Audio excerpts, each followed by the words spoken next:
best friend for 25 years. nó chữ cha đi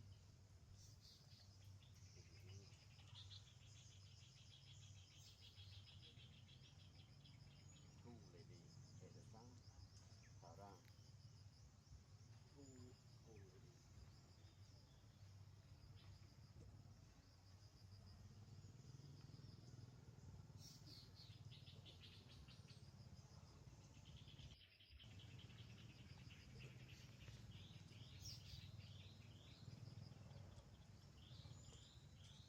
Lily, Lily, Lily. Này, từ mại dây á.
Đây, nó như này ta. Chị tập. em vô đi ôm đó lúc nào đã thật biết anh mình là chập lòng biết đờ mồ riêng suy viên hào với nó ban chặt đó hôm nay thì một cái thơm thì thôi cũng biết một tay đi mình cồn mình khổm cái tông sạt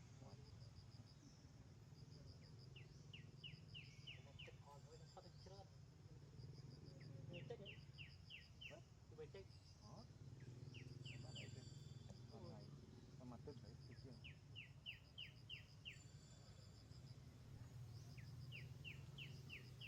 con viên đáp project cái chip đam thường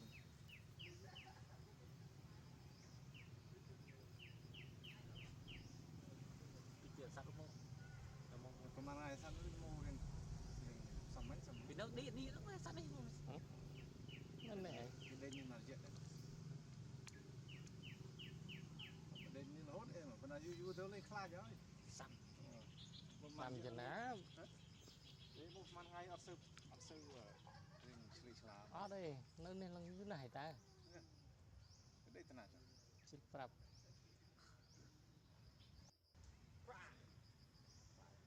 tay phụ ui đi đi ơi ui đi mơ đấy ទិញកងនឹងវាមករោផ្លែពោផ្លែអីស៊ី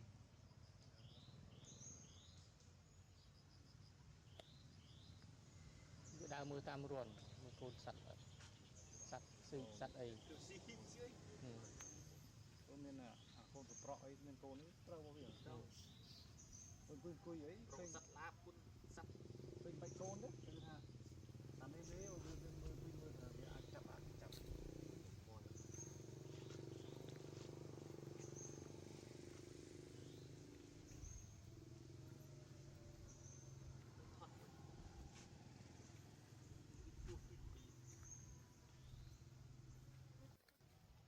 một viên mây đó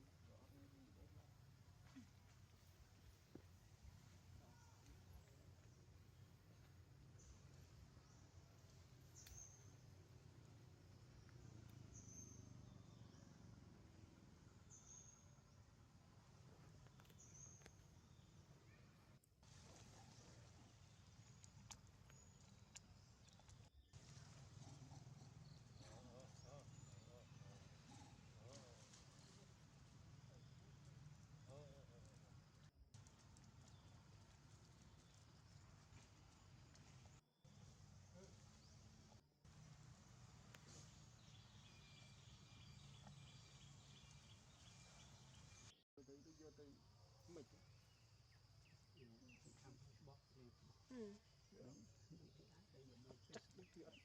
thầy cho vậy Facebook đi bỏ thì mấy đi mình bỏ con mình remove the page only đừng say gì còn nếu chun por mình ta phải ai cost ai tới anh tha thì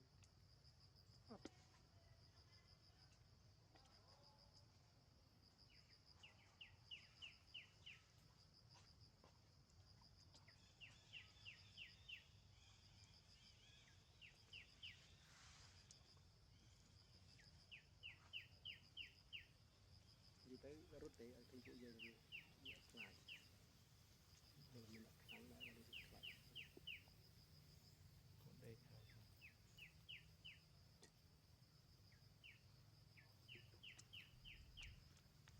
bị thọt mình xuống và mình lại kháng ra xuống thọt ban đó rồi nơi chung một nhóm mình kháng mình lại rồi phải xì được cái nhỏ lên rất là bây giờ rồi nó cứ đi việc làm đây dừng slow đó người ta đây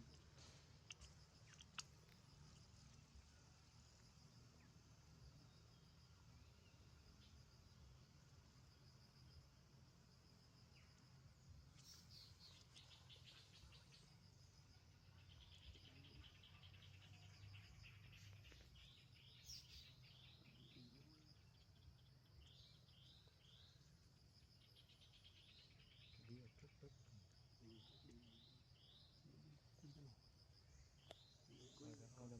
mình ấy xí rồi đâu đi chung đi còn giờ nó đi chung đi cái mong muối nó vậy ta chung này chọn là gì chọn đi cái chung cái này anh cái chung cái không gì đây là cái thằng ăn phình tí rồi hay gì mình phát động cái ban một tí ban bảy tí người ta lại săn đấy cái môi sẵn cái gì sắp chúng đã mới đấy bao nhiêu con làm mà sắp đã sắp giấy mở bịch cả kẹp cha lô đừng có bia nấu ra mình phải giáp sát bị kỹ thuật dân phê sắp này bị sang cho không đây không có cái thế thuật một cái cô ở đấy đủ cái sao mà mình chọn đây lên lại như tầm tịch cái thọ về dưới trong trường nó đang thu cả sản trong anh thoát tận này nó om sợ thêm một tí thế sao bây giờ chụp phải trừ slow đã lên à còn đừng bưng đi đâu ra mình chừng cáp tua áp sao ô chụp cái camera không tới đấy mình muốn khoai tôi lấy khoai phân này